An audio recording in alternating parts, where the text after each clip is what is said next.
halaman 64. La yukmilul mu'minu imanahu.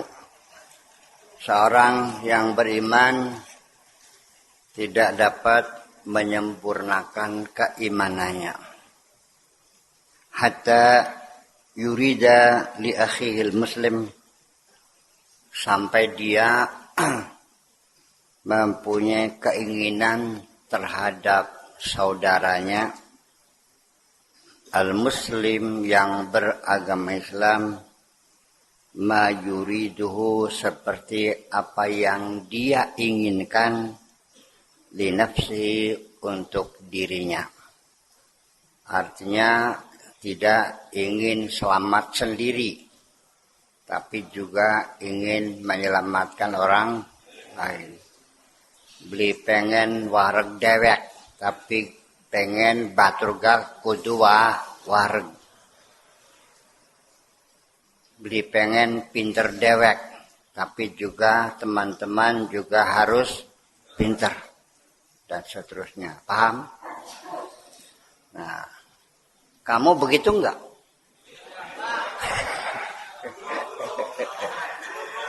Jadi pengen pinter sendiri, pengen kenyang sendiri, pengen selamat sendiri, orang lain masa bodoh. Nah, kalau masih begitu berarti imannya belum sempurna. Mesti diterangkan begitu tuh. Kalau diterangkan kadang-kadang orang nggak paham. Saya baru paham ada orang nggak paham tuh.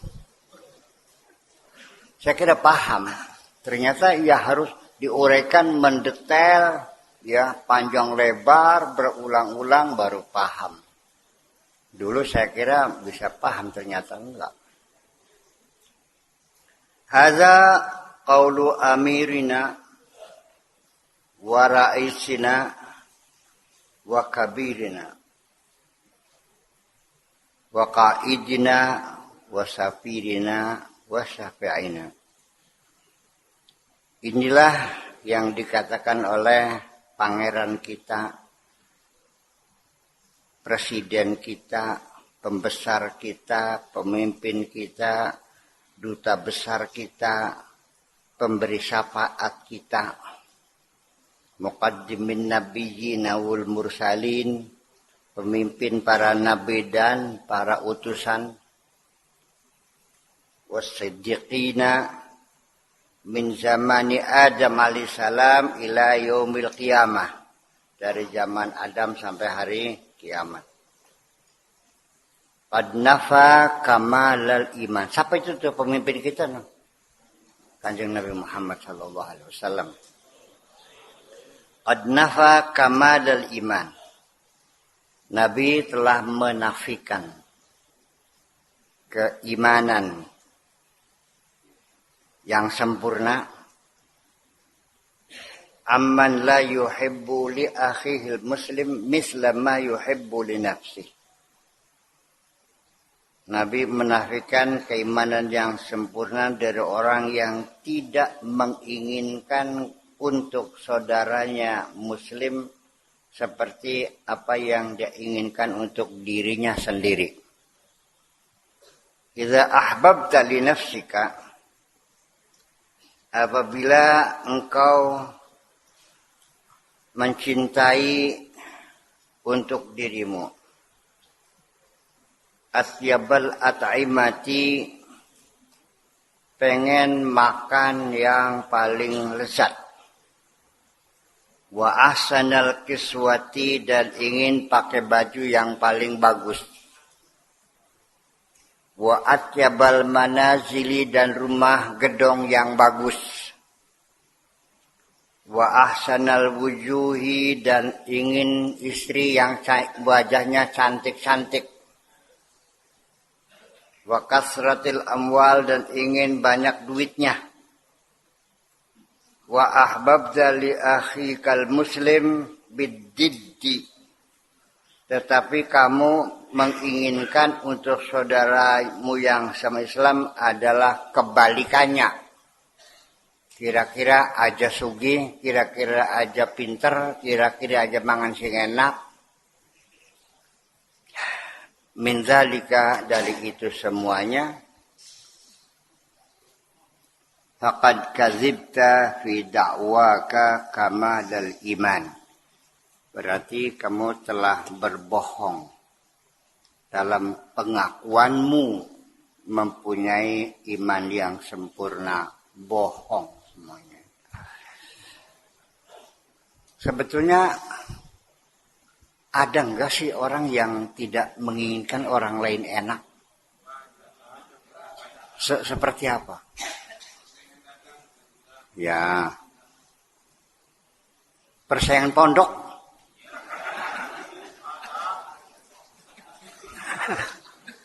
Jujur dong, ya enggak? Rebutan santri, rebutan cewek, apalagi ada tetangganya beli motor panas, ada tetangganya warungnya laris panas. Padahal itu tetangga seumur hidup sengsara. Suaminya narik beca, istrinya dagang rujak. Baru bisa buka warung, baru bisa beli motor, baru bisa mengirim anaknya ke pesantren cadang pinggan. Tetangganya panas hatinya. Jadi pengennya tetangga itu jangan makmur. Gitu. Penyakit apa namanya tuh? Hasud. Kata Kanjeng Nabi, al-hasudula yasud. Seorang hasud itu tidak layak menjadi pemimpin. Kenapa? Karena dia tidak akan pernah memikirkan rakyatnya. Kepengennya aku yang paling kaya dan rakyatku tidak boleh kaya. Yang cerdas hanya aku dan keluargaku, rakyat nggak perlu cerdas. Penyakit hasud itu penyakit yang paling berbahaya. Obatnya gampang, dipecel aja.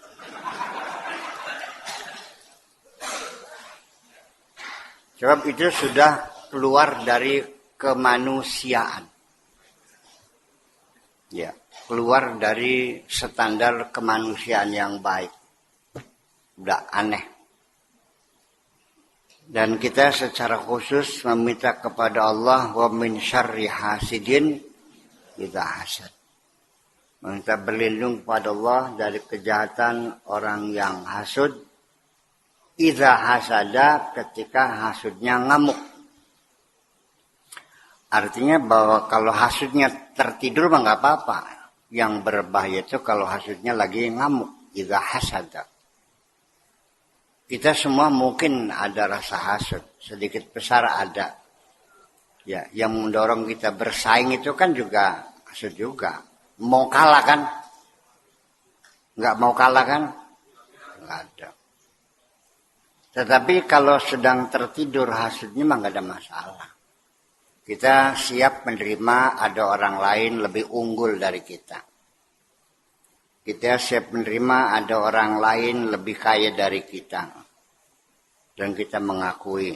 Ada orang lain lebih pintar mengakui. Ya, itu bagus. Ya, itu pintar, mumpuni, ilmunya boleh dah. Tetapi saya jarang orang yang mengatakan begitu.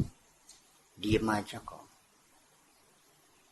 Kecuali orang yang betul-betul alimnya terlalu tinggi, kamu tidak bisa mengelak untuk tetap mengakui. Ya kan?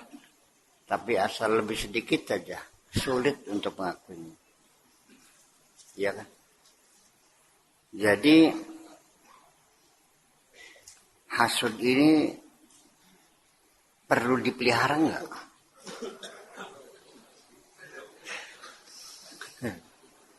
Bokat di Yemen kan enggak ada ini dimandiin dia. Sekarang saya nanya, ketika anak-anak kita menuntut kepada kita, kenapa kakak dikasih banyak, saya dikasih sedikit? Mangkel enggak? Ketika Anda dituntut tidak adil, kenapa dia dikasih banyak, saya tidak? Kenapa yang diangkat jadi kadis dia, bukan saya jadi. Dia jadi kadis, saya jadi kudis.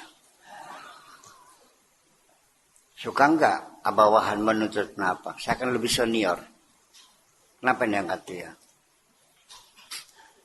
Orang yang menuntut keadilan seperti itu karena hasud itu sangat menjengkelkan. Betul enggak? Jadi kalau kamu masih hasud, berarti kamu masih sering menjengkelkan Allah. Iya kan? Ya itu artinya tidak menerimakan pembagian dari Allah Subhanahu wa taala. Jadi di sini jelas bahwa dari semua kajian awal, baik Islam, iman, ihsan, semua itu fokusnya keadilan sosial kok. Berayan urip, mangan bareng, kelanti bareng, gotong royong, kerjasama, rukun dan damai. Itu kan inti ajaran Islam, kan begitu. Lah kenapa kamu terjebak dalam seremoni-seremoni? Sing digede kena jengkang jegingi bae. Beli bener. Beli modalan. Lah iya kenapa? Iya. Semua itu keadilan sosial.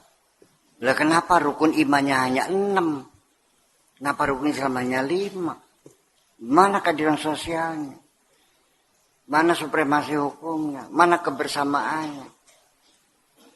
Kalau dengan bahasa yang vulgar, ini penyelewengan akidah. Kapan tuh digarapnya? Pada zaman Daulah Abbasiyah. Kasih tahu aja. Bunyal Islamu ala khamsin. Kalau kita kembali kepada Allah dan Rasulnya, saya kira tidak seperti ini. Agama sekarang yang kita pegangi agama fuqaha. Standar fuqaha, para ahli hukum. Landasannya apa? Landasannya adalah style of life. Sahabat-sahabat yang hidup pada abad ke-7. Jadi kita mau diajak ke alam purbakala lagi seperti zaman dahulu kala. Ya qalilat tadbir,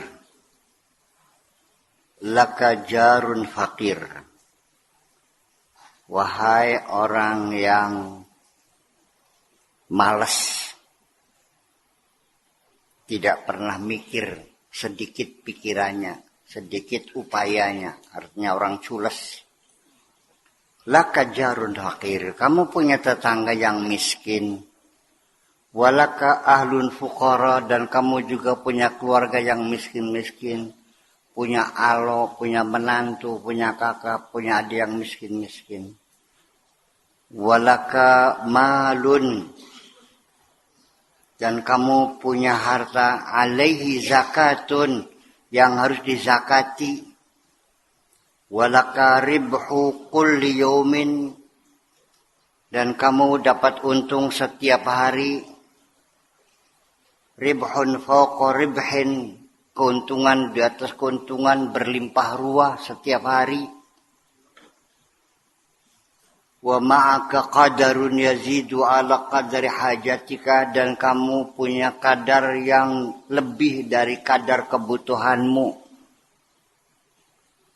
Faman'uka lahum 'anil 'ata', maka keengganan kamu untuk membantu mereka. Huwa ridha bima hum fi, berarti kamu menyetujui mereka sengsara seperti itu. Minal faqri, hidup dalam kemiskinan, berarti kamu senang mereka miskin. Paham? Mobil 10, ponakan yang jenius nggak bisa kuliah. Benar mengkononku. Iman begitu tuh. Ya itulah. Walakin idza kana nafsuka wa hawaka wa syaitanuka wara'aka, tetapi apabila nafsumu dan hawa nafsumu dan setanmu, waro'aka berbaris di belakangmu, fala jurma la yasulu 'alaika fi'lal khairi, maka dapat dipastikan tidak mudah kamu berbuat baik. Warap sodako godogan karo kantong sampai soek kantongnya. Paham? Katot kotot sampai sobek kantongnya. Maka quwwatu hirsin, engkau mempunyai keserakahan yang besar. Wa kasratu amalin, banyak angan-angannya, banyak keinginannya. Wa hubbud dunya, dan materialisme. Wa qillatu taqwa, tipis keimanannya. Wa iman, dan keimanannya, imanan dan ketakwanya tipis, dikit banget lah. Imannya kak kelip-kelip. Ngerti kelip-kelip itu? Anta musyrikun bika wa bimalika wa bil khalqi. Berarti kamu musyrik, mensekutukan dengan dirimu sendiri. Wa bimalika, dan musyrik dengan hartamu. Wa bil khalqi, dan musyrik dengan makhluk. Wa ma 'indaka khairun, berarti kamu tidak punya kebaikan apapun. Ini bahasanya molak-malik ya. Jadi kalau enggak ini angel. Ini mungkin yang menulis ini bukan Syekh Abdul Qadir Jailani, tapi santri-santrinya. Kayak kita ngaji di sini nih, kamu yang nulis gitu. Molak-malik kayak otaknya sirane. Kalau lempeng enggak. Aduh, betul ya wis lah. Ya kita, tapi begini ya, walau bagaimanapun yang penting kita memahami maknanya ya, maksudnya bisa kita sedikit bisa paham. Sehingga ya konsekuensinya harus diterangkan. Man kasurat rughbatuhu fid dunya, barang siapa yang ambisi dunianya berlebihan, barang siapa yang banyak keinginan dunia, ya, keserakahnya, wastadda hirsuhu, dan juga ngoyonya berlebihan, ya, alaiha, untuk dunia, wa nasyal mauta, lupa bahwa dia akan mati, wa liqa'al haqqi, dan lupa akan bertemu dengan Allah Azza wa Jalla, maka walam yufarriq bainal halali wal haram, dan tidak bisa membedakan mana halal dan mana haram, faqad tashabbaha bil kuffar, maka dia mirip sama dengan orang kafir, alladzina qalu ma hiya illa hayatuna dunya, ini tidak lain hanyalah kehidupan dunia, namutu wa nahya, kami mati kami hidup, wa mayulikuna, dan kami tidak akan dimusnahkan, ila dahru, kecuali oleh zaman itu sendiri. Namanya ad-dahriyun. Urip dewek, mati dewek. Ya kalau orang materialistis, siang malam hanya mencari duit, kepada teman saudara kejam, masa bodoh, miskin silakan, nggak makan nggak ada urusan, yang penting saya sendiri. Ini kan dipertanyakan, ini orang beriman bukan? Masa orang beriman begitu?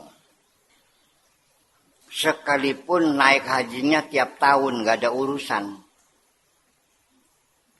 Apa artinya naik haji tiap tahun tetangganya yang miskin kelaparan sampai mati? Nggak ada artinya. Hajinya itu adalah bukan untuk ibadah kepada Allah. Bukan. Tapi ingin meningkatkan status sosialnya saja. Kalaupun nyumbang masjid, bukan kasihan melihat umat Islam sholatnya di tempat yang tidak layak, masjidnya rusak. Tidak. Tapi dia nyumbang uang sebesar itu hanya untuk dipanggil sang dermawan. Sekali dia bagi ngasih makan anak yatim, dipertontonkan anak yatimnya suruh naik panggung.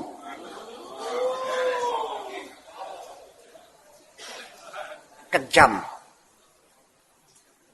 Kalau saya jadi anak yatimnya, saya nggak bakal mau naik panggung seperti itu tuh. Sedang dipertunjukkan anak yatim.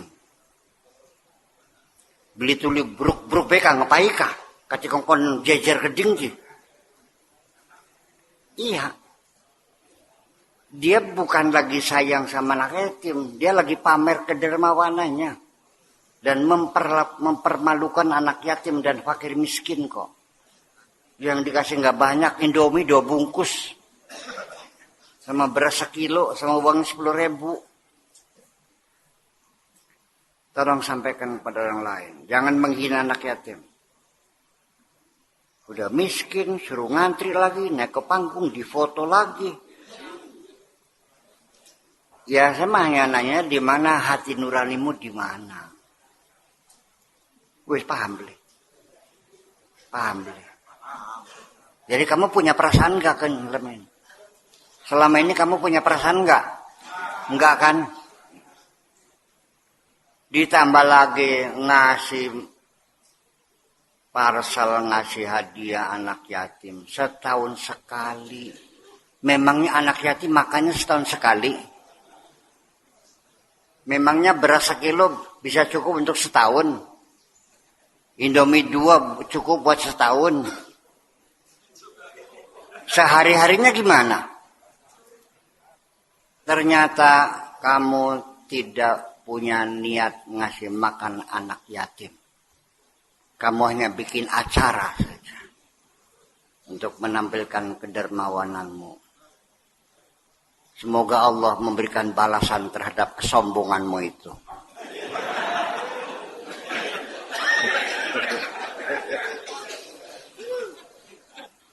Ya, kalau tidak diingatkan selama ini kamu ngerasanya benar aja. Ka'annaka wahidun minhum. Seolah-olah kamu adalah satu di antara mereka. Orang-orang yang tidak percaya kepada Tuhan itu. Walakin katahallaita bil Islam. Tapi kamu telah bersandang dengan Islam. Tapi kamunya pakai baju Islam.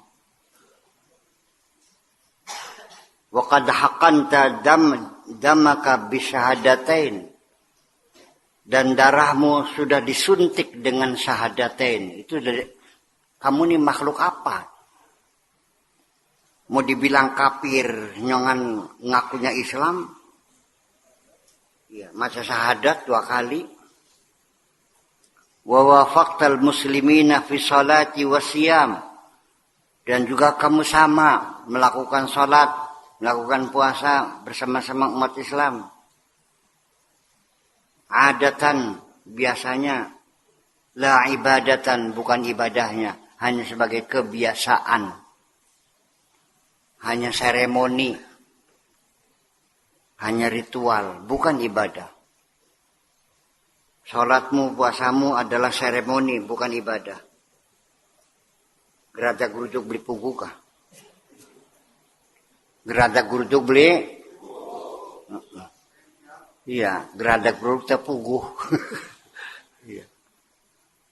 Tazharu linnasi annaka taqiyun, engkau tampil di hadapan orang seolah-olah menjadi orang yang bertakwa. Wa qalbuka fajirun, tapi hatimu lacur semuanya itu. Wa ma yanfa'uka dzalik, nonsen, enggak ada gunanya itu semua. Wa ma yanfa'uka dzalika. Omong kosong. Salatmu ditulis malaikat nungging.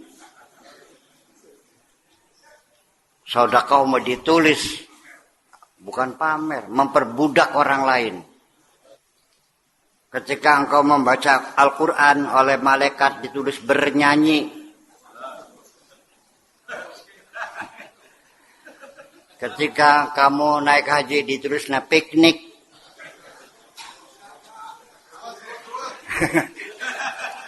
Malaikat tidak salah pilih. Yang ditulis bukan apa yang kamu lakukan, tapi yang bergerak di dalam hatimu itu. Ya. Wa ma yanfa'uka dzalik, nonsen, enggak ada gunanya itu semua. Ya qaumu isyanfa'ukum alju, lalu apa gunanya puasamu? Wal atas dan dahagamu bin nahar di siang hari. Wal iftar alal haram, tapi padogane haram kabeh. Puasa sehari-hari, tapi makanannya haram. Ini sebabnya Syekh Abdul Qadir Jailani dibenci oleh para ulama. Ya, ulama ulama blesak, ulama segala macam. Diubangi kabeh. Makanya mau dibunuh orang. Setelah mati baru tahu, oh itu tuh waliullah. Ya, itulah sebabnya. Ini kan enggak pada. Sila sing dia sing waliullah ke dia sini sila kok pada baik. Iya. Wal iftar al haram bil laili. Tapi di malam hari makanya barang haram. Tasumuna bin nahar wa ta'suna bil lail. Di siang hari kamu puasa, di malamnya kamu maksiat. Ya akalat al haram. Hai orang-orang yang tukang makan barang haram. Antum tamna'una nufusakum syurbal ma'i bin nahar. Kamu mencegah dirimu minum air di siang hari. Suma tafturuna ala jima'il muslimin. Tetapi sehari-hari kamu sarapannya darahnya orang Islam. Ini perlu diucapkan untuk para koruptor tuh, yang menghisap darah rakyat ya semua. Wa minkum man yasumu bin nahar wa yassuqu bil lail. Di antara kamu ada yang siangnya puasa, malamnya fasik, malamnya lacur. Wa Nabi sallallahu alaihi wasallam annahu la tukhzalu ummati ma'azzamu syahr Ramadan. Tidak akan umatku dihinakan selagi mereka masih memuliakan bulan Ramadan. Ta'zimu taqwa fihi wa antasumahu liwajhillah. Mengagungkan bulan Ramadan itu artinya mengagungkan dengan ketakwaan selama bulan Ramadan. Wa antasumahu, dan berpuasa Ramadan liwajhillah, untuk wajh Allah, ma hifdzi hududi syar'i, dengan tetap menjaga batas-batas syariat. Ya, ini sebagian dari kita seperti itu. Jadi ke depan mah ya nggak usah ngitung pahala lah, yuk mulai besok ngitung dosa aja. Iya, ternyata apa yang kita lakukan selama ini salah semua. Iya, sing bener kalangka. Kalau mau menyadari seperti itulah kira-kira. Ya gula musum, silahkan puasa. Idza aftarta, tapi ketika kamu berbuka puasa, wasil fuqara bisyai'in min iftarika. Tolong bagi-bagi dong orang miskinnya dari sebagian futurmu itu. Iya, bagi. Tidak bisa dihindari, tetangga kamu itu hidungnya mencium gorengan bawang di rumah kamu tuh. Tetangga tahu kamu bikin sambal goreng. Pada ngeces kan kah? Kiriman mengurong sendok, meteluk sendok mah. Baka beli bungan ketelak sirah. Iya, bagi dong. Iya, 2 sendok, 3 sendok kasih. La ta'kul wahdak, jangan makan sendirian. Jangan makan sendirian. Konon ceritanya Nabi Ibrahim itu kalau makan menunggu kalau ada teman. Nggak pernah makan sendirian, konon ceritanya. Suatu hari rupanya nggak ada orang datang. Nunggu sampai berhari-hari nggak ada tamu yang makan-makan. Barang sida anak tamu makanya ngumpet. Sejak kecil kamu diajarin orang tuamu di sini, makanya jangan bawa keluar. Nanti teman-teman kamu minta nantinya. Memang iya. Yang mengajari kamu medit ibumu sendiri. Betul nggak?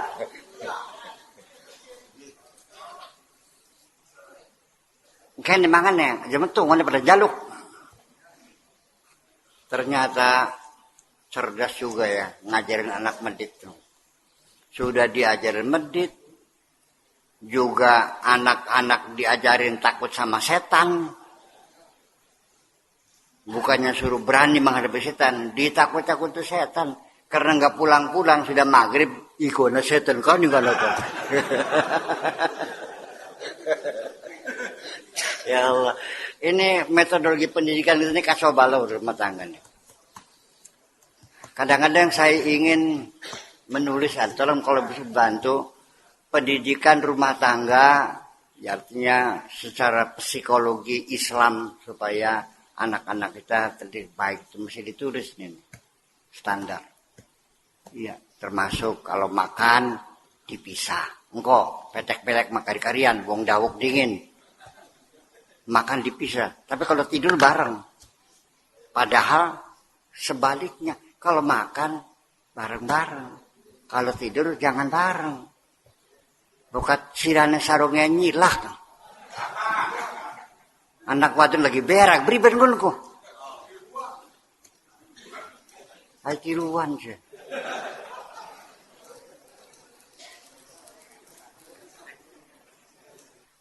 Betul ya, kalau tidur bareng-bareng ya, kalau makan pisah-pisah ya, kan begitu, tradisi begitu. Sekarang dibalik, makan bareng dan pisah-pisah, nah tidur pisah.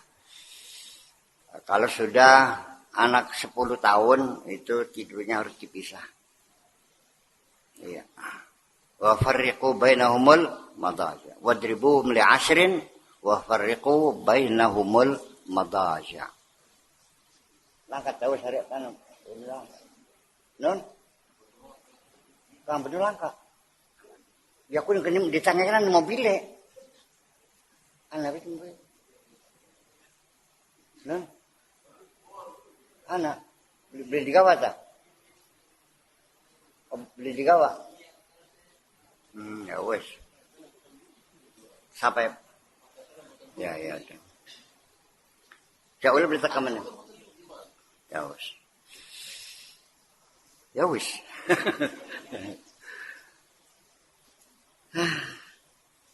La takul wahdak, jangan makan sendirian. Fa inna man akala wahdahu,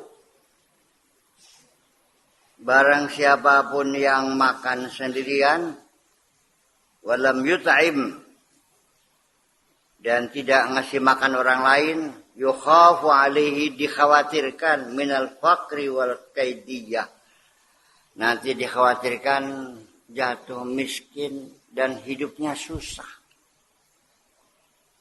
Ya qaumu tasba'una wa jiranukum jia'un, kamu kenyang sendirian, tetanggamu pada lapar. Wa tad'una annakum mu'minun, dan kamu mengklaim bahwa kamu beriman. Wareg dewekan tangga pada kempong ngakune beriman. Bener. Masaha imanukum Enggak benar imanmu itu. Yakuna baina yaday ahadikum ta'amun katsir. Di hadapan salah seorang kamu itu ada makanan yang banyak berlimpah. Yafdulu anhu, berlebihan. Wa an ahlihi, untuk keluarga juga masih lebih. Wa yaqifu sa'ilu ala babihi, pengemis berdiri di depan pintunya. Wa yuraddu khaiban, ditolak dengan hampa. Saben baik. Kalau menolak pengemis bilangnya saben baik. Permisi. Saben baik. Artinya ya langkah duite lah gitulah. Ya, an qaribin tubsiru khairaka, dia melihat kebaikan-kebaikan, rizki, makanan ada pada kamu semuanya. Dia melihat kok kamu banyak makanan. An qaribin yubsir khaira. An qaribin tasiru mislahu, nanti tidak akan lama lagi kamu akan jadi seperti itu, akan jadi pengemis seperti itu. Gentenan, kebanyakan sing sugih dan sing ngemis.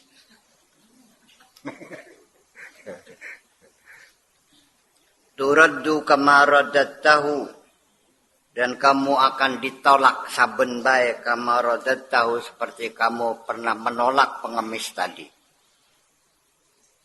Ma'al qudrati ala ataihi, padahal kamu waktu itu mampu untuk memberinya.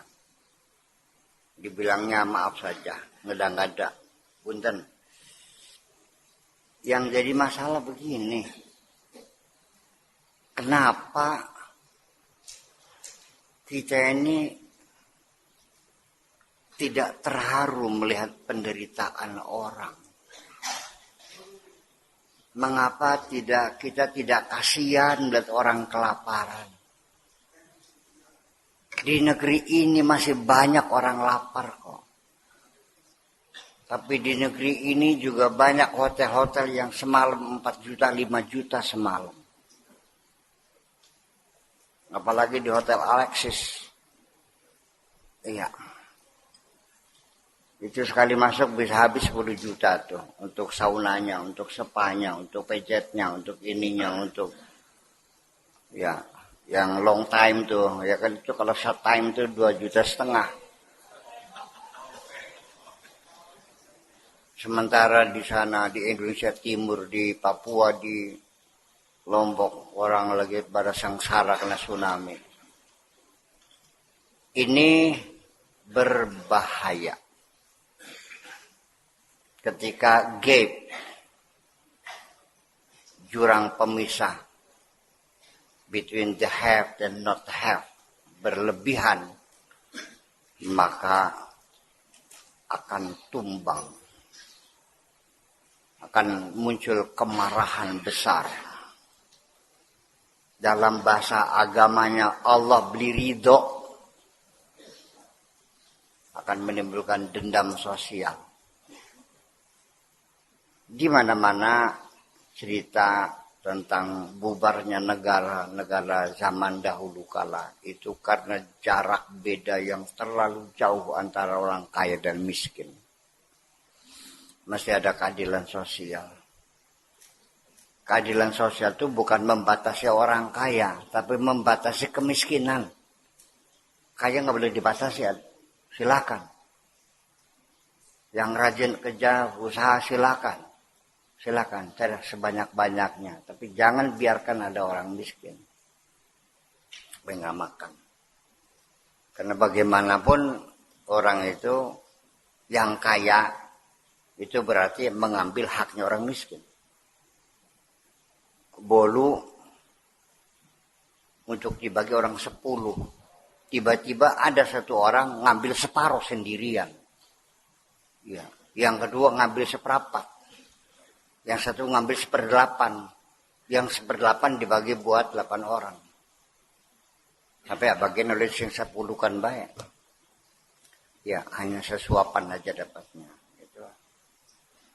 Yuk kalau begitu makna iman Seperti ini kita terjemahkan dalam kehidupan kita.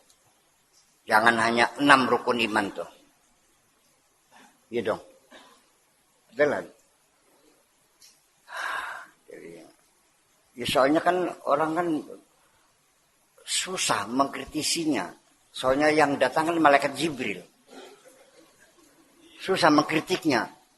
Soalnya yang datang malaikat pakai bajunya putih. Rambutnya bersih. Nggak ada debu-debu bekas perjalanan. Waduh. Masa Jibril dikritik? Lututnya nempel di lututnya Kanjeng Nabi sambil memegang paha. Mal imanu. Begini. Wa mal islamu begini.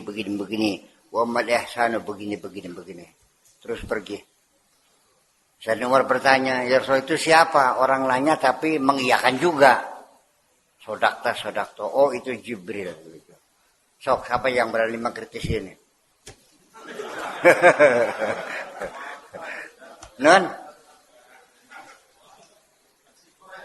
Mengkritis itu bukan kamu meragukan sabda Nabi, bukan. Yang diragukan apa iya benar Nabi ngomong. Orang priben maksudnya. Engkau aja buru-buru sih ngode. Iya. Sebab metodologi yang dipakai oleh Imam Bukhari sendiri itu metodologi penelusuran sanad. Anak-anaknya ini dari siapa rentetan sanadnya, tapi belum melakukan studi teks langsung. Iya, dari siapa? Dari Hasan. Hasan siapa? Dari Tolha. Tolha siapa? Oh ya benar, sahih gitu. Itu kajian sanadnya. Ketika kata Hasan dari Soleh. Bentar, Hasan tahun berapa? Bagaimana? Diteliti, oh nggak pernah ketemu, coret. Itu aja kan gitu. Nanti kata siapa? Kata Darkum. Wah, tukang ngadu jago, coret. Tapi bunyi teksnya itu nggak diuji. Nah, kita sekarang ini melakukan kajian teks. Qiraatun nusus. Dikorek bahasanya. Ternyata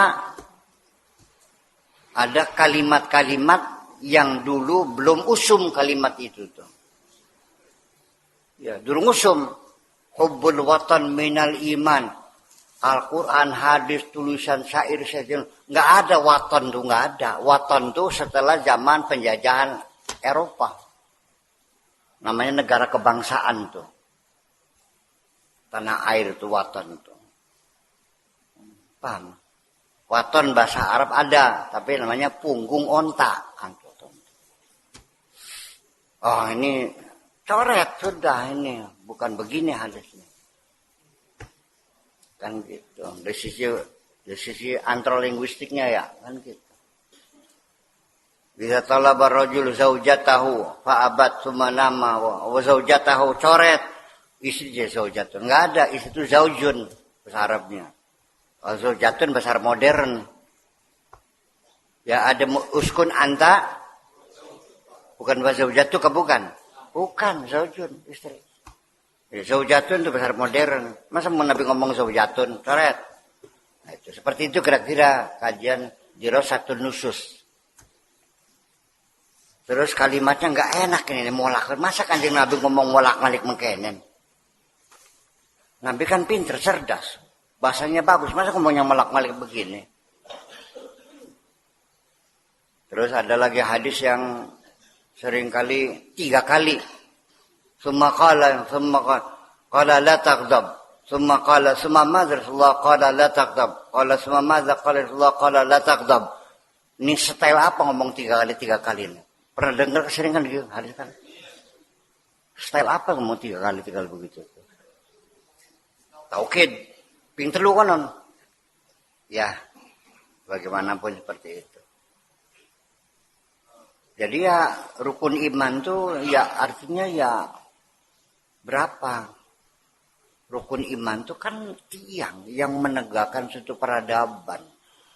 Ya tentunya ya demokrasi, keadilan sosial, musyawarah, apalagi kebersamaan.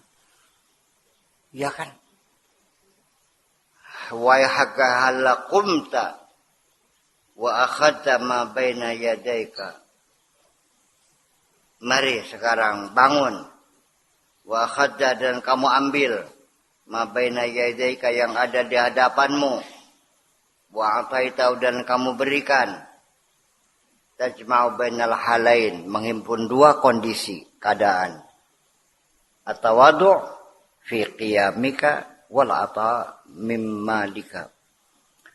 Tawadu' fil qiyamika dalam melaksanakannya, dalam ketika kamu berdiri, wal ata min malika dan ketika memberikan hartamu juga perlu tawadu. Perlu tawadu. Ngasih orang tuh jangan menghina dong. Serawatakan konoka, orang ajar tuh. Nih, kok songkak banget sih. Datang hampiri orang itu, mangga. Paham nggak? Udah sekarang saya mau nanya, kalau kamu memberi sesuatu sama kiai begini, apa begini? Begitu, gini. Kayaknya ngambil gitu. Bukan begini. Suruh nyadong kiainya gitu. Itu aja sudah ada. Ada ajaran sopan santun pada peradaban di Jawa nih ada. Di Pasundan juga sama, ada. Betul. Lah kenapa? Gitu. Orang miskin suruh naik ke panggung. Suruh apa? Kenapa? Nabiyuna Muhammadun sallallahu alaihi wasallam kana yu'ti as-sa'il biyadihi. Dia langsung memberikan dengan tangannya. Mongga ngasih. Wa yu'allifu naqatahu dan ngasih makan ontanya dengan apa? Dengan rumput itu. Alaf. Alaf itu daminya gandum itu alaf. Wa yuhallibu syatahu dan meres susunya, susu kambing sendiri, meres. Wa yakhitu qamisahu dan juga menjahit bajunya sendiri. Kenapa kamu ngaku-ngaku muslim mukmin ternyata ngakunya iktidaan bi Rasulillah, menuruti sunnah Rasul. Selama ini sunnah Rasul yang kamu ikuti hanya satu ketika kawin. Selain itu enggak. Bakal kawin kok sunnah Rasul. Enak sih soalnya. Ya Allah ya Rabbi. Kaifa tad'una mutaba'atahu, bagaimana kamu mengklaim ngikut Kanjeng Nabi. Wa antum mukhalifuna fi aqwalihi wa af'alihi, tapi berlawanan. Kamu melakukan omongannya berbeda, perbuatannya berbeda. Gimana? Katanya ngintil Kanjeng Nabi, kok kelakuannya sejen, omongannya sejen. Wa antum fi da'wa 'aridatin, ngakunya gede amba bila bayinatin, ngaku macam-macam ini bila bayinatin tanpa bukti semuanya itu. Nonsen semuanya. Yuqalu fil masali, dikatakan dalam peribahasa, al-masal itu peribahasa. Imma antakuna Yahudiyan, ada kalanya engkau jadi Yahudi. Khalisan, yang murni, yang sejati. Wa illa fala tatawalla bit-Taurat. Kalau tidak, jadi jangan pura-pura rajin baca Taurat lagi. Yang benar. Kalau Yahudi jelas Yahudi ya kan boleh. Wa hakadza aqulu laka, demikianlah aku katakan kepadamu, imma annaka ta'ti bi syara'itil Islam, ada kalanya kamu melengkapi syarat-syarat keislaman kamu, wa illa fala taqul ana muslimun, sebaiknya jangan ngaku lagi muslim lagi. Kalau persyaratan Islamnya tidak kamu penuhi, iya. Yang lucunya lagi sekarang, orang sudah tidak malu mengatakan ana muslim, tapi ternyata buta huruf. Diizinkah? Yon? Pendidikan. Apa sih? Oh, merugikan. Ya terserahlah, bukan merugikan. Beli urung izin. Sembayang beli, puasa beli, masa kurang beli bisa. Beli izin ngaku santri cadang pinggan. Umpamane begitu contohnya tuh. Iya. Nah. Enggak ada contoh gitu. Tapi kan tidak mungkin ada orang Islam buta huruf. Belum mungkin. Perintah pertama suruh baca. Sebelum disuruh sholat, suruh baca dulu. Ternyata orang itu tidak bisa membaca, tidak bisa menulis, lalu ngaku Islam. Di mana bukti Islamnya? Artinya tidak mungkin ada orang Islam goblok. Orang Islam pertama kali kewajiban apa? Banyak nggak orang Islam yang nggak belajar? Apa sebabnya? Tidak diyakini bahwa belajar itu wajib. Jadi tidak pernah merasa berdosa ketika tidak belajar. Nah kalau sholat diyakini wajib. Ketika terlambat sholatnya istighfar ping 17. Astagfirullahaladzim. Tapi bertahun-tahun nggak belajar, tidak pernah istighfar kok. Itu berarti orang Islam tidak meyakini bahwa belajar itu wajib. Nah kenapa? Dan belajar dalam Islam itu long life education. Seumur hidup harus belajar, terus belajar. Setiap hari harus ada tambahan ilmu. Itu. Teman-teman dari Indramayu yang di pondoknya pintar ngaji, begitu pulang stop. Sampai kita kena ngerayap kabeh. Ngajinya diabsai, kita bilang ya beli bisa masa maning. Ya itulah makanya. Alaikum bisyaraitil Islam. Untuk itu ya dilengkapi dong persyaratan Islam nih. Iya.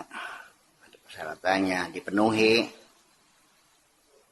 Ya orang mau masuk perguruan tinggi aja harus ada nilai, harus ada kartu keluarga, ada KTP, ada ini kan banyak. Masa Islam gak ada syaratnya? Alaikum bihaqiqatil Islam. Dan kamu jalani hakikat Islam kayak apa? Itu yang hakikat Islamnya. Apa syarat Islam itu? Hiyal istislam baina yadail haqqi azza wa jalla. Hakikatul Islam adalah pasrah total kepada Allah.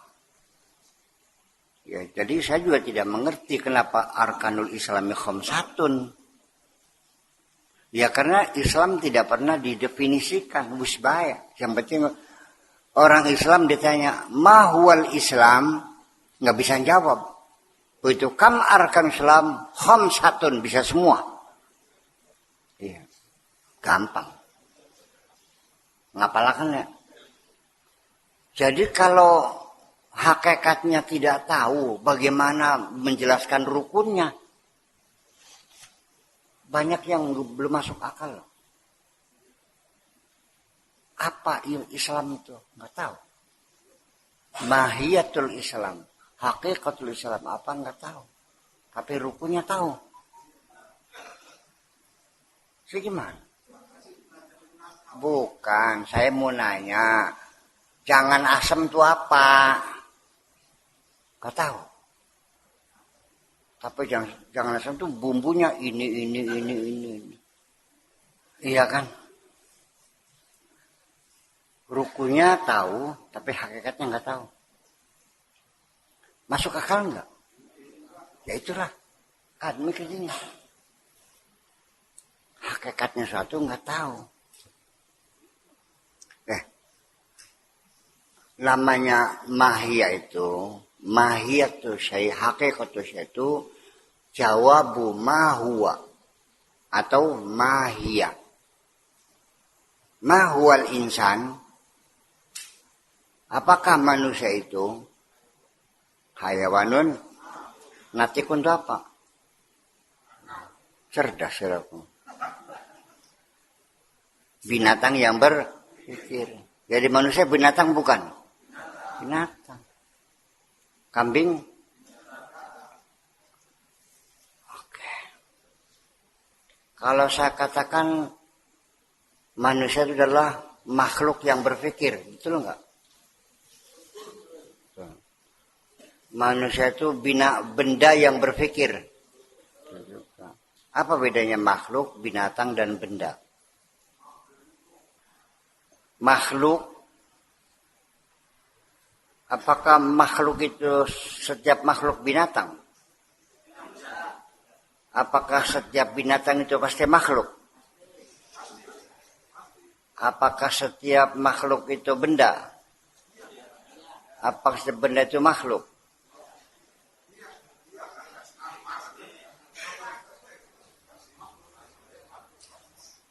Itu dalam pelajaran ilmu logikanya ada jenis bait, ada jenis qarib, ada nau, namanya gitu. Mantek. Mantek menyelup.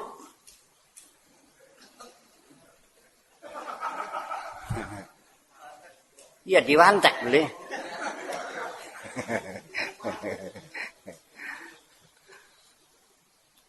Jadi memang masa sudah 14 abad yang lalu masih belum mengerti definisi Islam.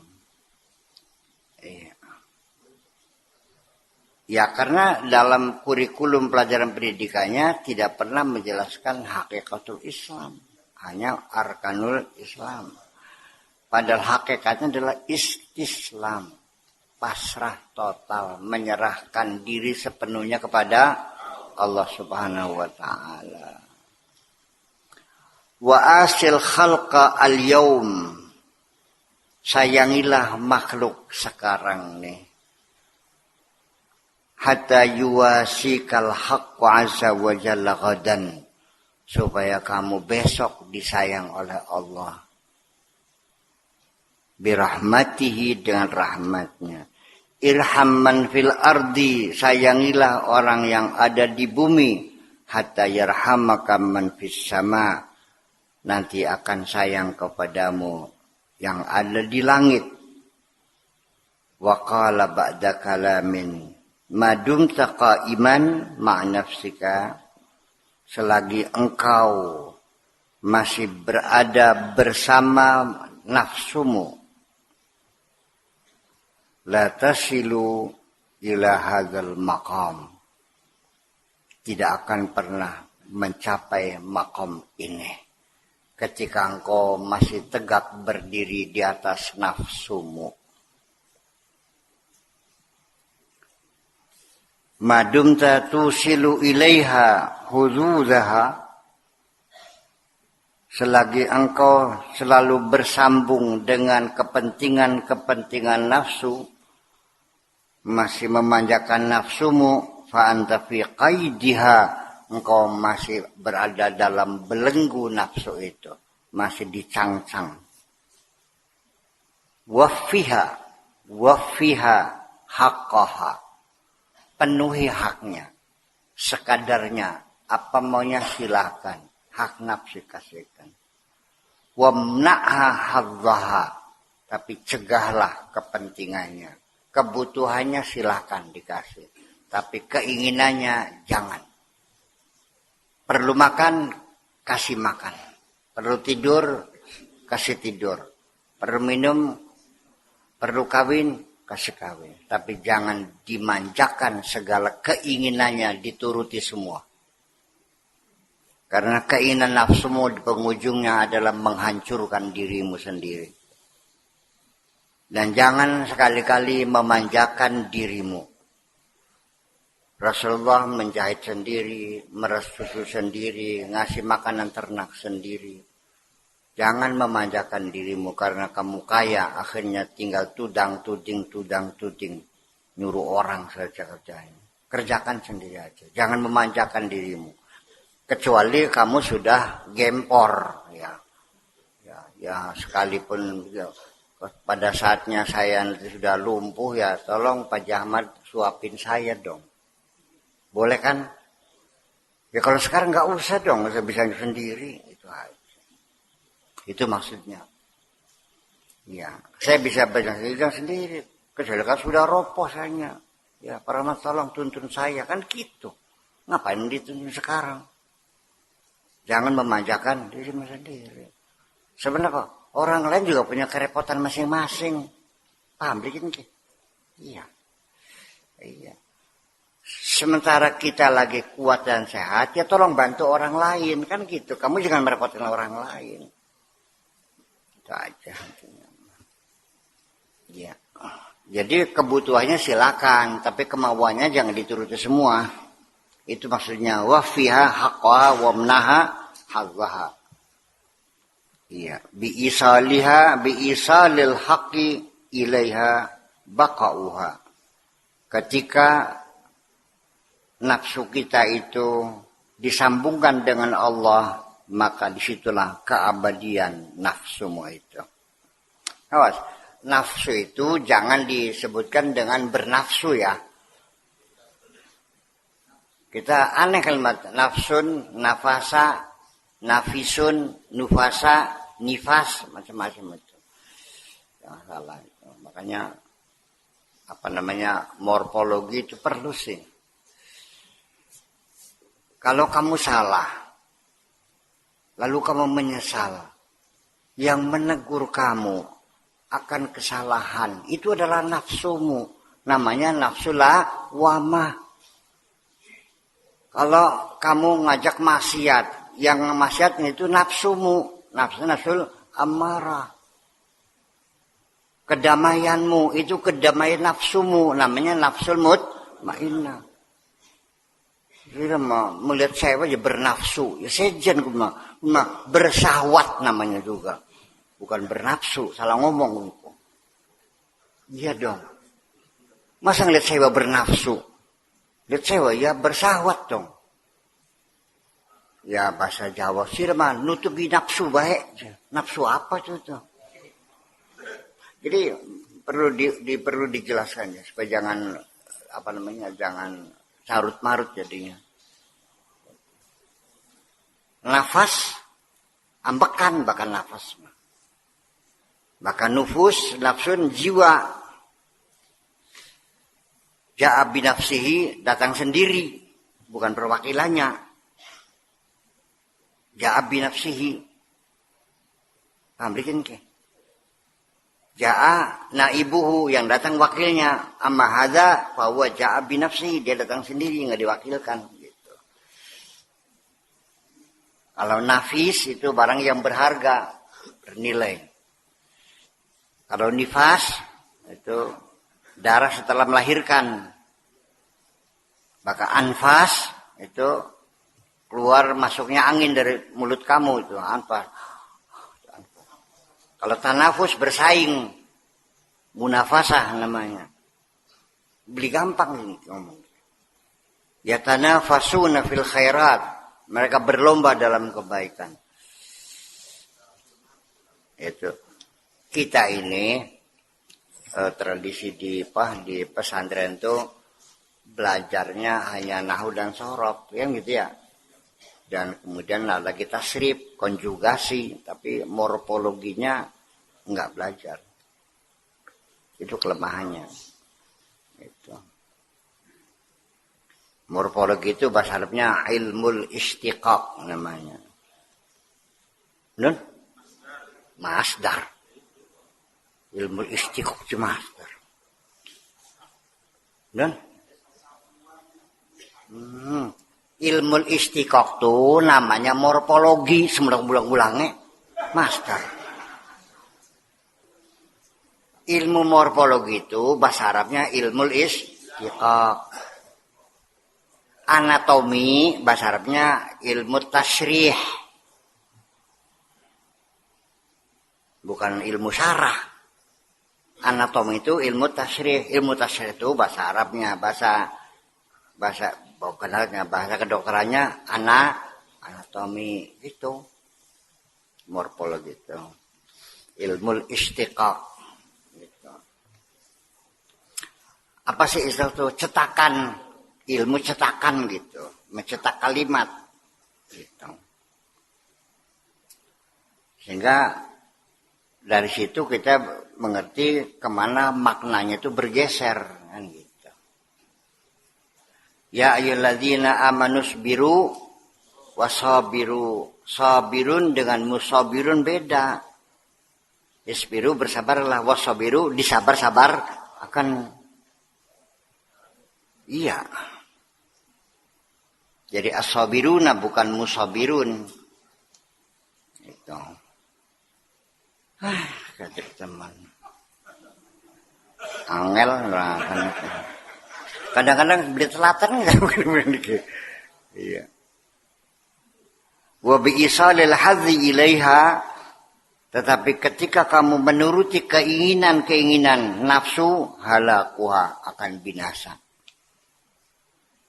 Sambungkanlah nafsumu dengan Allah abadi. Sambungkanlah nafsumu dengan kepentingannya, binasa kamu ini. Hakuha ma la budda minhu minat ta'ami wal libas. Haknya nafsu adalah ma la budda minhu, apa saja yang menjadi kebutuhannya. Dibutuhkan yang perlu.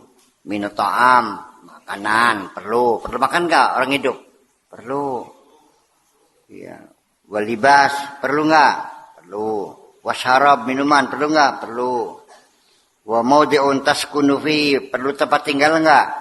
Perlu. Perlu kawin enggak? Perlu. Perlu. Jangan ditindas, bukan. Orang mencegah diri tidak kawin itu bukan jalan menuju kesucian jiwa, tidak. Malah yang kawin yang lebih baik. Ya, nafsu itu bukan dibunuh tapi disalurkan dengan aturan yang benar. Silaman yang barang enak jebloli kalesan. Barang enak jebloli. Itu makanya la ruhbaniyata fil Islam. La ruhbaniyata fil Islam. Islam tidak mengakui ruhbaniyat tuh. Artinya meninggalkan perkawinan, tidak kawin tuh tidak diakui, tidak kawin. Kecuali memang kamunya tidak butuh, nggak apa-apa kalau itu mah. Tidak butuh beli. Ya, silakan, itu haknya nafsu, silakan. Ya tapi ada prosedurnya. Iya. Iya, ada prosedurnya, ada tata caranya, datang baik-baik, dilamar baik-baik, ada ijab kabulnya, ada saksinya, ada maharnya, bukan hanya tewak-tewak aja. Kontrak. Ya memang kawin kan kontrak. Dalam Islam, kawin itu kontrak, akdun nikah. Iya, bukan akdu zawaj ya, akdun nikah. Nggak ada akdu zawaj itu. Nggak ada. Adanya akdun nikah. Sedikitnya kitabun nikah. Bukan kitab zawaj ya. Tapi kita dipakainya dua ya. Zawaj tuka, wangkah tuka.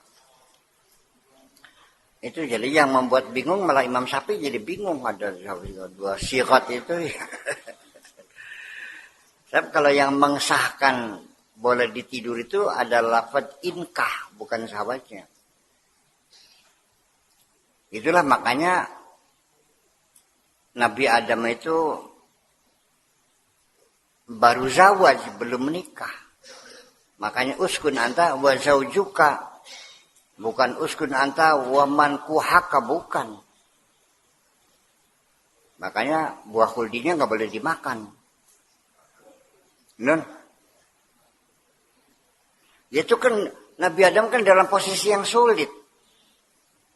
Jadi jangan menyalahkan Adam ketika dia melanggar itu. Memang posisinya sulit. Bagaimana mungkin saya tinggal di rumah bersama Syahrini nggak boleh pegang? Nggak mungkin dong.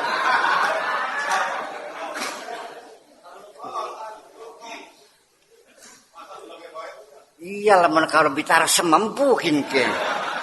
Ini kalau sehari ini ya Allah kedra jen makin. Langap longo ya yang kadang lenger begini. Kita paham jangan menyalahkan Adam. Ya memang dia punya batas kemampuan. Dan saya menduga kayaknya Siti Hawa itu santet jelita orangnya. Dia kayak bitar sembeli. Ya mungkin rambutnya kulitnya merah ya kan itu. Rambutnya pirang mungkin.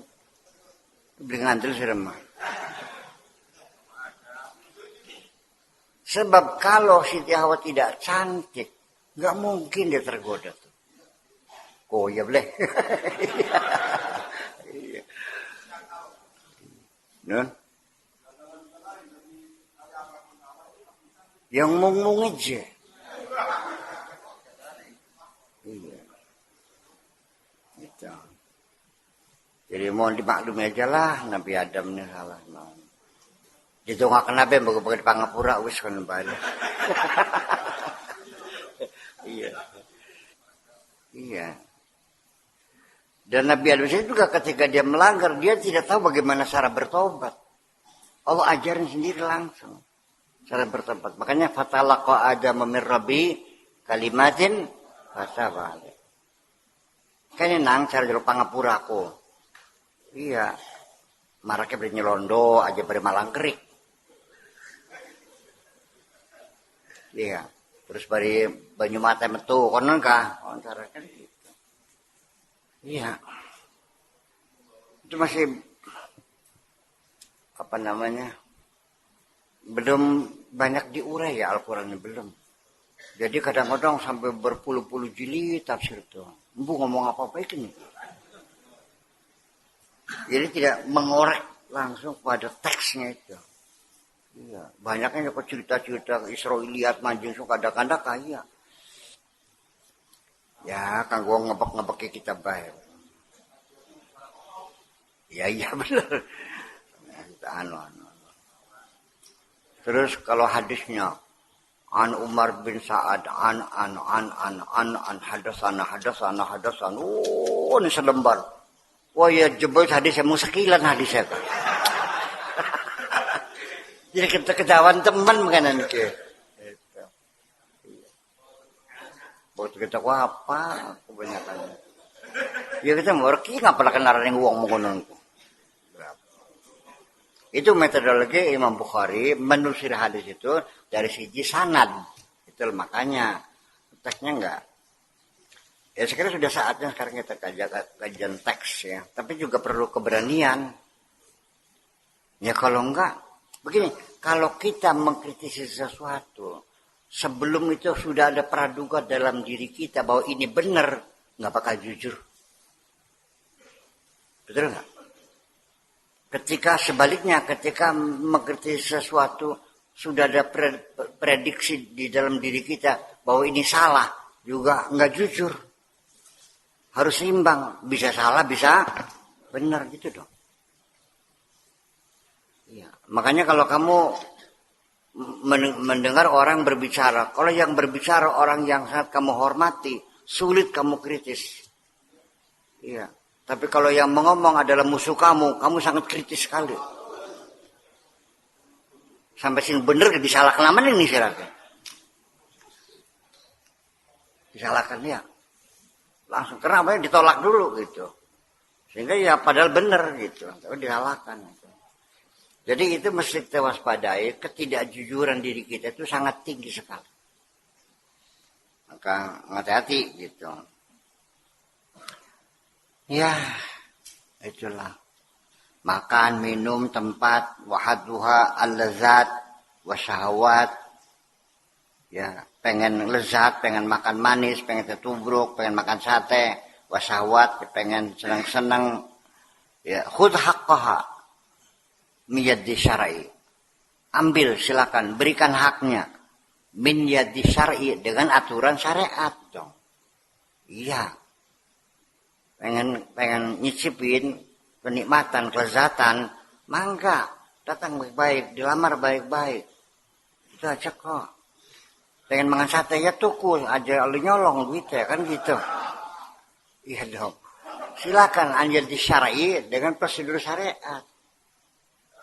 Enggak boleh, pengen beli mobil bagus ya silakan. Beli kontan, enggak ada ya kredit, bagaimana caranya? Iya rental. Rental mah dikembalikan lagi. Ya beli silakan. Enggak beli yang baru, yang second hand. Masih mahal juga ya udah dikredit. Ada kan kredit kan gitu boleh. Ya, secara syariat. Nah, kredit haram halal enggak? Ya halal dong. Masa enggak halal? Zaman Nabi belum ada kredit ya? Iya. Yaitu bukan kredit itu dibayarin nyicil gitu. Nah, konsekuensinya kalau kredit itu akhirnya jatuhnya lebih mahal kan? Nah, kalau kontan 100 juta. Kalau kredit setahun itu sebulannya 10 juta. Kalau kontan 100 juta. Kalau kredit setahun sebulannya nyicilnya 10 juta. Jadi berapa tuh? 120. Berarti beda kan? Nah halal enggak? Dua harga nih. Itu kan orang sering nanya. Katanya dagang tidak boleh dua harga. Ada yang mengharamkan. Tidak boleh kena dua harga. Berarti dia tuh belum paham perdagangan. Encang priben.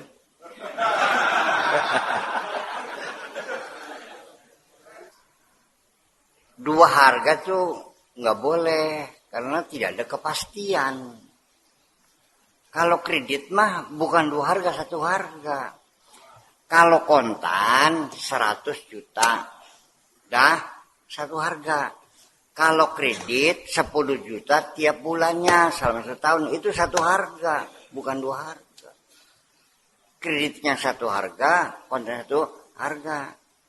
Yang dua harga ini adalah sebulannya 10 juta. Paham? Tetapi apabila ada inflasi akan dihitung ulang. Ini nggak boleh. Paham nggak? Paham nggak? Dihitung dengan besar inflasi. Jadi akhirnya yang tadinya disepakati 10 juta, karena angka inflasi naik, maka bulan berikutnya menjadi 12 juta sebulan. Itu nggak boleh. Fix satu harga. Paham gitu? Yang bakal beli ngerti, aku takutnya dingin aja, ngukumi dingin kah? Angel. Rasa jadi non kalau denda lain itu sanksi lain keterlambatannya karena keterlambatan juga kan ada harganya lah uang 10 juta nunggak sebulan. Nah kalau 10 juta nih sebulan rugi nggak yang punya duitnya? Rugi dong. Iya dong. Ya makanya itu begini, banyak kepahaman. Di fikih ada bab qasam. Contohnya tidak lebih. Nyili sendale wong. Ya. Atau pinjam bajunya orang sementara. Bolak-balik gitu. Qasam tuh begini. Ini debt collector. Pegawai bank. Ya kan? Yang lagi uangnya tidak disetorkan, dipakai buat dagang. Nah itu yang gosab tuh. Uang yang seharusnya disetorkan dipakai dulu. Nah uangnya berapa? 80 triliun. Nah loh. Nun, atletik Indonesia yang menang dalam Olimpiade itu kan hadiahnya 1 miliar, 2 miliar kan gitu. Dibayarnya 4 tahun kemudian. Makanya bukan dosanya. Ini atletik kita pada keluar negeri semuanya. Ya rugi dong. Nah kalau uangnya itu 30 miliar selama 4 tahun, berapa hasilnya? Ya memang dibayar nantinya mah. Tapi kan digosap dulu. Itu maksudnya. Dipinjam dulu tanpa permisi kan gitu. Sebab kalau permisi nggak bakal dikasih. Uangnya saya pakai dulu ya, nggak boleh dikasih dong. Nah kalau sendal mah pasti dikasih. Pak pinjam pakyaknya ya, oh bangga silakan. Pak ini uang bapak ada orang setor 10 miliar pak, saya pakai dulu ya. Ya nggak boleh cuma. Ya kalau sendal jepit mah ya boleh, masa nggak boleh. Iya, ada sendal jepit. Kita mau ambil wudhu di bak, ada sendal jepit. Ini punya siapa? Pak, pinjam ya pak. Masa nggak boleh? Kalau itu diyakini pasti boleh. Kalau nggak permisi lagi gimana? Kalau diyakini ya pasti boleh. Kalau kita pakai nggak permisi lagi boleh nggak? Boleh. Artinya karena sangat tidak ada artinya. Kita habis makan, pengen selilit. Dari congkel gigi nih. Nyemplak pagarnya orang. Pagar bambu tuh, seplak dikit. Buat ya 5 cm lah untuk congkel gigi. Apa harus permisi dulu? Pak, saya mau nyemplak dikit ya buat congkel gigi itu. Atau ada apa namanya, daun kelapa gitu kan, bitinya diambil gitu. Permisi dulu. Ya bagusnya permisi. Itu punya orang bagusnya. Iya dong. Tapi kan namanya juga ma'ulima ridha ada kaidah fikih namanya ma'ulima ridha'uhu. Yang diyakini pasti orang boleh gitu. Kayak Anda ngelewat di perkampungan. Itu kan nginjek tanahnya orang. Masa ngetok penyuluh Pak permisi mau lewat situ ya gitu.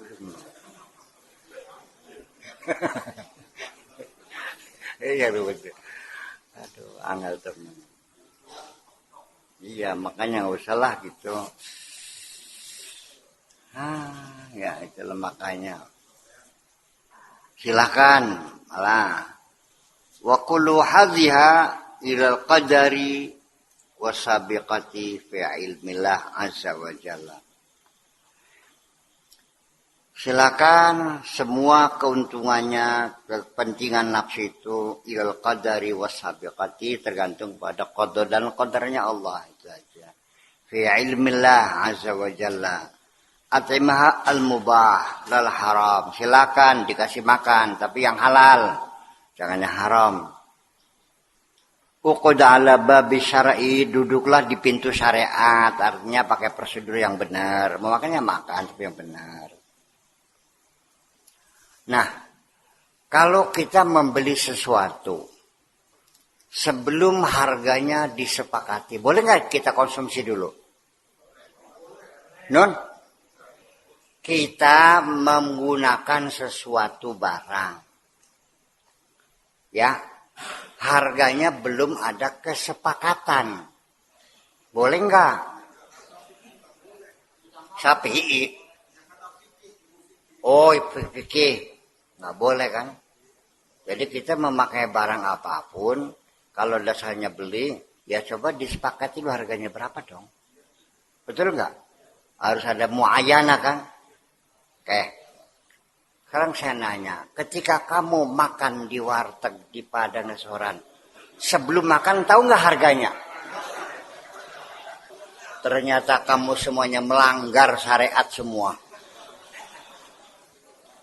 Ternyata yang benar siapa? Orang kafir yang benar tuh. Di Perancis, di Belanda, di situ restoran tuh ada harganya semua. Ya kenapa belum konon? Kenapa nggak begitu? Bukan, katanya kamu muslim. Katanya kamu muslim. Ini aturan kamu. Kamu tidak pakai. Yang kamu tuduh kafir, mereka pakai. Jadi sih berhenti. Muslim. Tapi gini kadang-kadang. Kita juga akhirnya karena tradisi begini, kita merasa malu. Kalau makan sesuatu, ini berapa harganya? Belenak kah? Alah, ngeyel temen. Ya iya. Pernah nggak Anda kecewa makan sesuatu ternyata? Nah, itu dia. Saya mau cerita makan bubur ayam di Jatinegara. Di trotoar tuh malam hari tuh. Karena lapar makan. Kita makan 2 orang. Tahu?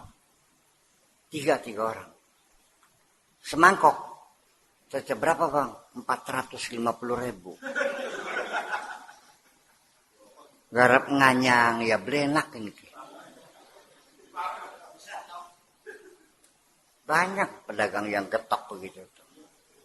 Jadi sebelum kita makanya kita seharusnya MUI ini kan gitu mengeluarkan fatwa dulu supaya kita makan halal. Maka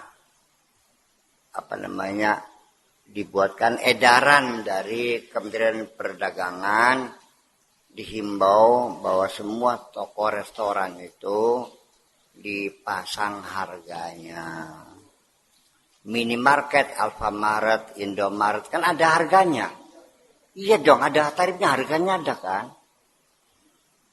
Nah restoran kan nggak ada. Warung-warung ini pasang harganya. Iya dong gitu. Nah nanti dari fatwa itu lalu dijadikan hukum.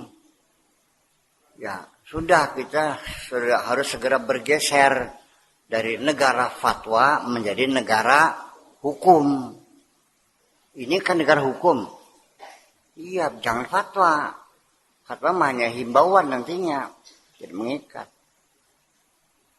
Jadi orang dagang sarabi, dipasang tarifnya 2.000 gitu. Semua yang dagang pasang harganya gitu. Kira-kira bagus nggak ide begitu tuh ya?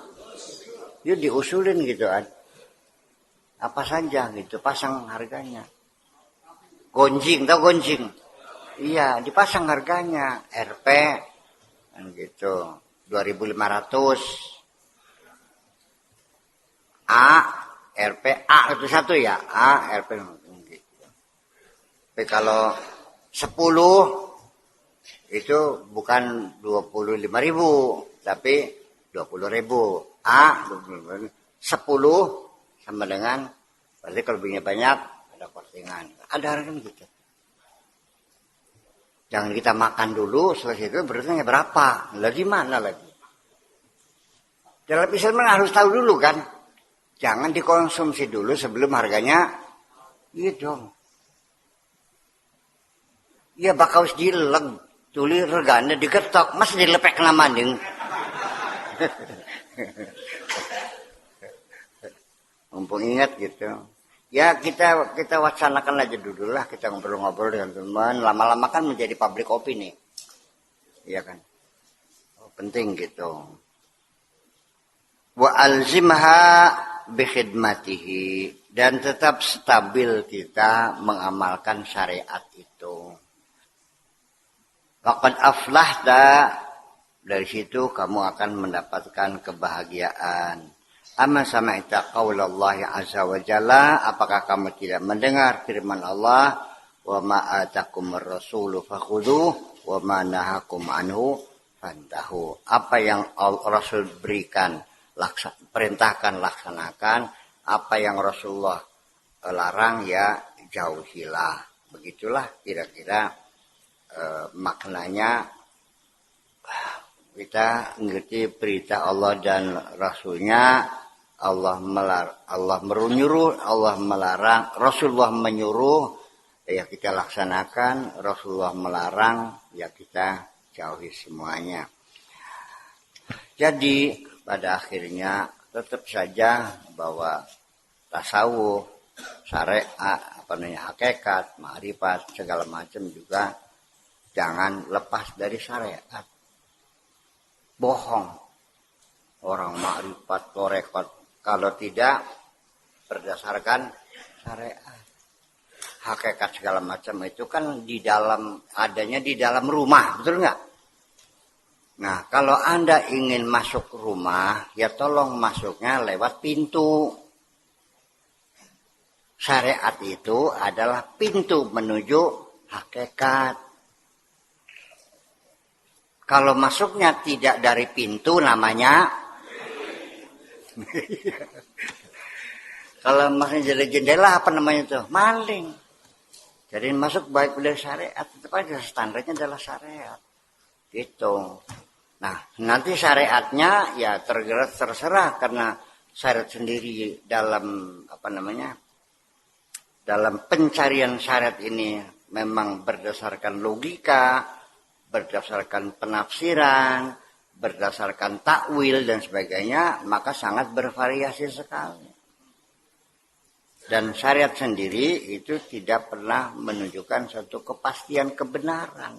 Fikih itu, hukum itu tidak pernah memberikan kepastian akan benarnya. Karena itu hasil istimbat, hasil ijtihad. Kalau ijtihad menggunakan apa? Menggunakan akal. Akal manusia pasti benar enggak? Ya itulah makanya budaya. Oh, jangan salah paham. Jadi kalau budaya, ya silakan kita berbeda dong. Budaya berbeda. Tapi kalau akidah ya jangan berbeda. Tuhan kita itu satu kok. Masa ada Tuhan lain? Atau Tuhannya lainnya berarti beda. Kalau syariat mah tetap masih dalam sesama agama. Masalah baca Fatihah, ada basmalahnya, ada yang tidak, ada yang sedakep, ada yang selonjor, ada yang nelunjuknya digoyang-goyang. Ya itu mah syariat silakan berbeda-beda, nggak ada masalah. Karena setiap apapun yang berbeda-beda pasti itu karena ketika menerjemahkan sumber aslinya sama-sama berupa dugaan. Itulah makanya al-fiqhu dzununun, dugaan. Kalau dugaan jangan kenceng gitu. Ya kan gitu. Insya Allah ke depan umat Islam tidak akan bertengkar lagi kalau paham begitu. Yo, assalamualaikum.